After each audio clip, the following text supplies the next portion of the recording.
Thank you for joining us as we review 2 simple steps to help save a life. I'm Laura Wheatholder. I'm a registered nurse and community outreach coordinator for Blessing Health System. I'm Josh Forbes. I'm EMT and owner of Impact Medical Transport. Each year in the United States, more than 350,000 people experience cardiac arrest, which is an electrical malfunction in the heart that causes it to stop beating. Unfortunately, 90% of people who experience cardiac arrest outside the hospital die. But with your quick actions, you can help save a life.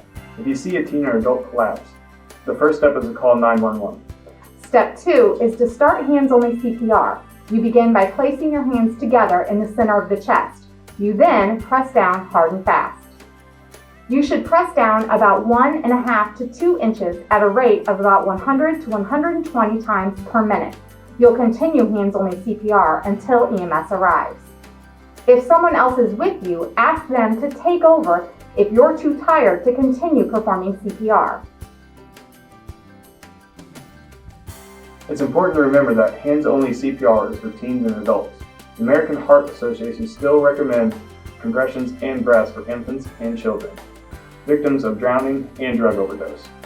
But hands-only CPR is proven to be just as effective as conventional CPR for adults or teens who experience cardiac arrest outside the hospital.